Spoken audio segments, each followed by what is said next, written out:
பழனிசாமியின் பரப்புரை கூட்டத்துக்கு தாவக கொடியுடன் வந்தவர்கள் உண்மையிலேயே அந்த கட்சிக்காரர்கள் தானா என்பதை அறிய பழனிசாமியின் நாமக்கல் சந்தைப்பேட்டை புதூர் பரப்புரைக்கு தாவக கொடியுடன் வந்த இளைஞர்கள் சிறுவர்கள் சிலரிடம் புதிய தலைமுறை செய்தியாளர் சில கேள்விகளை எழுப்பினார். அதற்கு அவர்கள் என்ன பதில் சொன்னார்கள் என்பதை தற்போது பார்க்கலாம். இந்த மழையிலையும் விடாத நாங்கள் எடப்பாடியாரை பார்க்க வந்தோம் அப்படின்னா எங்களுக்கு ஒரு மாற்றம் தேவை. எங்களுக்கு மாற்றம் தேவை அப்படின்னா எடப்பாடியார் அனுபவம் மிக்கவர். விஜய் உள்ள வந்திருக்காரு. நாங்கள் விஜயோட தீவிர ரசிகர் பல வருட காலங்களாக, குழந்தை வருட காலங்களாக. அதனால் இப்போ விஜய் நாங்கள் ரொம்ப ஆதரிக்கிறோம். விஜயோட கூட்டணி எங்கள் எடப்பாடியாருக்கு வந்தால் நாங்கள் ரொம்ப சந்தோஷப்படுவோம். மொத்தத்தில் திராவிடத்தை நாங்கள் அறவே ஒழிக்கிறோம்.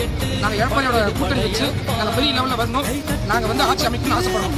அவ்வளோதான் எங்களோட ஆசை எல்லாமே. எந்த ஊர் நீங்க? நாங்கள் பரமத்தியூரில் ஐடி கார்டு வச்சிருக்கீங்களா? விஜயோட தாவேகா ஐடி கார்டுல தாவேகா கட்சி உறுப்பினர் நீங்க?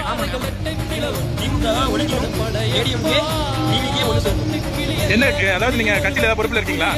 என்ன பொறுப்புல இருக்கீங்க? மேற்கு மாவட்ட பொறுப்பாளர் இருக்கலாம். இப்ப நீங்க எடப்பாடி பழனிசாமி கூட்டத்துக்கு எதுக்காக வந்து கொடியாத்திட்டு இருந்தீங்க? என்ன நினைக்கிறீங்க? உங்களோட கருத்து என்ன? உங்களுக்கு ஓட்டர் ஐடி இருக்கா?